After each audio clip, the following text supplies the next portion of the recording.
Teman-teman sekalian, kali ini saya mau cerita tentang film Jepang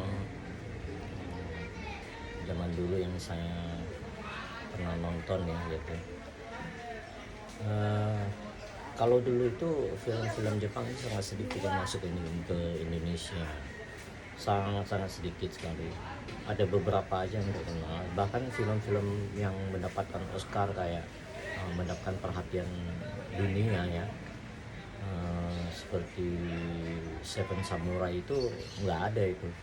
Yang ada saya yang pernah nonton itu The Legend of the Samurai, apa ya kalau nggak salah, The Legend of the Samurai kalau nggak salah.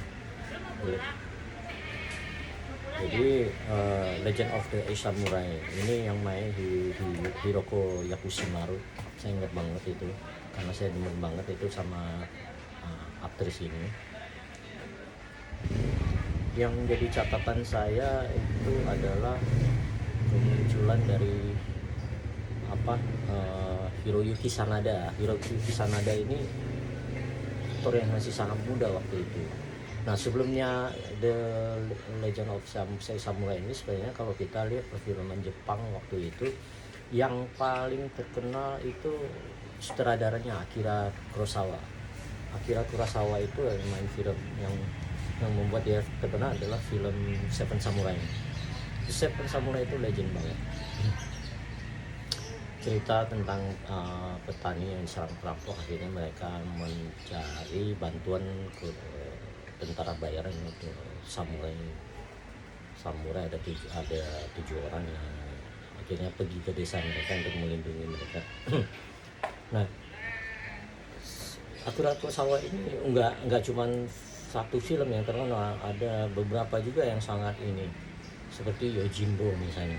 Yojimbo ini di barat udah sering disadurkan, dibikin ulang gitu kan, versi barat itu. Dulu ada film judulnya The Last Man Standing atau siapa The Last Man Standing kalau salah, yang main itu udah Bruce Willis. Kalau sementara kalau kita ngomong ke Seven Samurai itu dibikin ulangnya itu kalau misalnya Seven Magnificent Samurai, Seven Magnificent Cowboy, Seven Magnificent Cowboy. The Seven kalau saya nggak pakai nama cowboy ya, Seven Magnificent gitu aja, atau The Magnificent Seven. Dulu itu dibintangi oleh Yul Brynner sama Charles Bronson gitu kan. Nah, kemudian terakhir itu bikin ulang lagi oleh saudara Anton Fuqua dengan bintangnya itu, langganannya dia itu Denzel Washington. Film ini memang film Seven Samurai ini memang sangat fenomenal ya waktu itu ya. Tapi sampai orang barat itu taunya kalau Jepang ya Seven Samurai ini.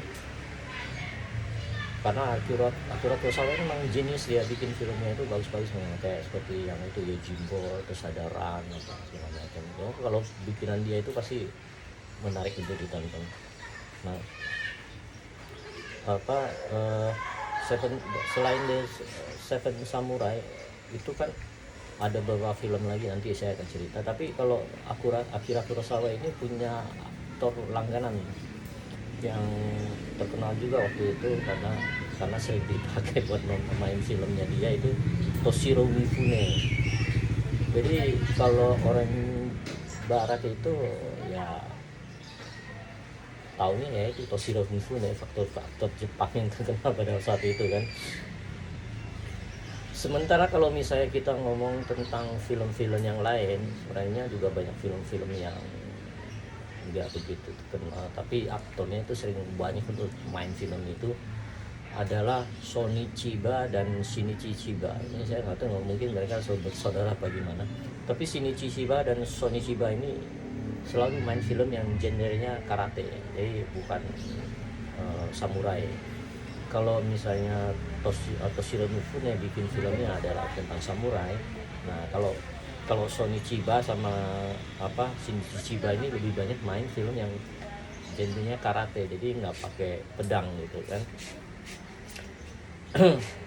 Di antara film-film Jepang yang menurut saya yang menarik perhatian saya itu adalah film The Wolf and the Cub, Serigala dan Anaknya. Ini film kalau nggak salah ada 7 seri dibikinnya, 7 film.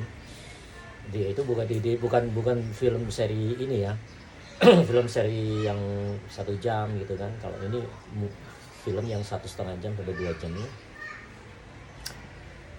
Jadi per film dia sebenarnya, tapi ada serinya juga gitu. Kalau nggak salah ada 7 setahu saya. Nah, ini yang main Tomisaburo Wakayama. Jadi saya nonton film ini dari yang pertama itu. Sebagaimana dia dari seorang Algojo Shogun akhirnya berkelana bersama anaknya gitu kan. Salah satu adegan yang paling memorable saya pikir waktu anaknya ini, istrinya dibunuh, tinggal anaknya, dikasih pilihan antara pedang sama mainan. Kalau anaknya pilih mainan, anaknya dibunuh. Tapi kalau dia pilih pedang, akhirnya dia diajak berkelana bersama dia, istilahnya berjalan di jalan pedang gitu kan. Bukan Toshiro Mufen yang itu Tomisaburo Wakayama. Jadi dia main film ini, saya jadi suka dengan gaya aktingnya dia itu gara-gara filmnya ini. Jadi saya setiap kali ini kalau ada yang dia main, saya pasti nonton gitu loh kan, Tomisaburo Wakayama. Nah, sebenarnya ini film ini pernah dibikin serinya juga baru, tapi saya nggak ikutin karena saya nggak terlalu menarik gitu, dibanding Tomisaburo Wakayama ini. Anaknya itu namanya siapa? Daigoro anaknya. Sementara dia memerankan tokoh namanya Ito Ongami. Jadi mereka berkelana, akhirnya bertemu dengan ketua klan Oda atau Iga gitu yang menfitnah dia kan. Terus peperangan terakhirnya itu dia terjun bagaimana saya lupa. Tapi saya ikutin terus itu film itu. Nah, film kedua yang saya ikutin itu ini Jatoichi Pendekar Buta ini juga dia berkelana gitu kan. Dia buta tapi pedangnya jago banget, dia hebat. Kalau untuk Jatoichi ini sebenarnya ada dua pemeran gitu, Yang pertama itu adalah Shintaro Katsu ini main cukup lama waktu itu sebelum akhirnya diganti oleh Takeshi Kitano ini sekarang namanya masih hidup ya, yang jadi hostnya Benteng Takeshi. Nah, itu dia pernah main itu sebagai Jatoichi si Pendekar Buta itu. Nah, sebenarnya kan kalau di film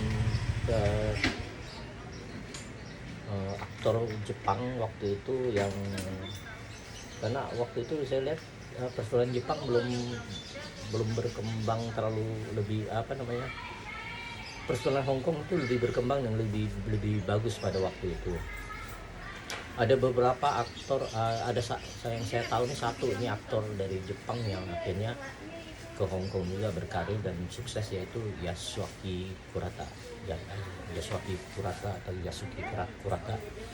Itu dia sering memerankan tokoh antagonis lah ya, di perfilman Hong Kong gitu kan.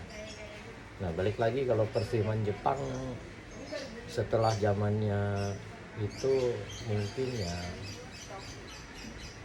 itu aktor muda yang tadi itu si siapa namanya, bentar saya lupa ingat namanya. Hiroyuki Sanada itu sangat menarik ya, sangat mencuri perhatian pada zamannya itu. Oke. Jadi saya pikir itu dulu, karena film Jepang di zaman saya kecil itu sangat sedikit sekali yang itu yang saya tonton, apalagi karena jarang ada yang masuk ke Indonesia. Kalau nggak terlalu banyak, paling apa ya, kalau dari 100 film Mandarin mungkin ada 2 kali yang nyempil gitu kan. Nah, sebenarnya kalau untuk film-filmnya kayak Akira Kurosawa itu juga jarang sekali di ini. Saya cuman pernah nonton Run di bioskop itu top. Terus yang The Wolf and the Cub itu juga saya nonton juga, terus sering banget saya nonton dan saya ikutin, makanya saya tahu. Terus apa lagi, ada film satu lagi sebenarnya yang saya sangat mengingat tentang Jiraiya. Ini Jiraiya Monogatari kalau nggak salah, itu filmnya, itu film tentang Jiraiya. Jiraiya ini kalau penggemar film Naruto pasti tahu, itu dulunya Naruto. Oke. Nah, sebenarnya waktu itu sedang berkembang zamannya itu teater kabuki di Jepang. Cuman saya mencoba mencari tahu, tapi nggak mempunyai referensi tentang itu. Jadi gini, udah zaman dulu itu saya sering menulis surat ke kedutaan besar, misalnya kedutaan besar Amerika, kedutaan besar Jepang gitu kan. Nah, gitu. Saya itu minta ke mereka itu majalah atau apa yang bisa berhubungan dengan Jepang atau dengan negara asal duta besarnya itu, untuk dijadikan bahan bacaan gitu kan. Nah, ke kedutaan kedutaan Amerika saya bisa dapat itu, kayak misalnya presiden Amerika, saya ada bukunya presiden Amerika dari yang pertama Washington sampai yang terakhir waktu itu Jimmy Carter kali kalau nggak salah.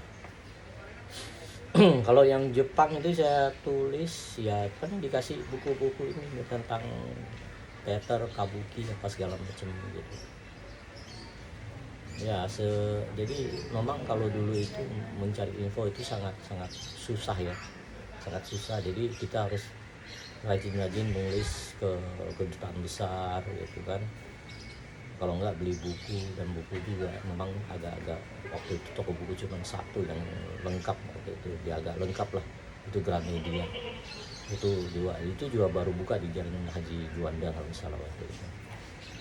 Oke, saya pikir sampai di sini dulu. Nanti ini udah 12 menit lebih, jadi saya pikir nanti saya akan lanjutkan ke topik selanjutnya. Terima kasih.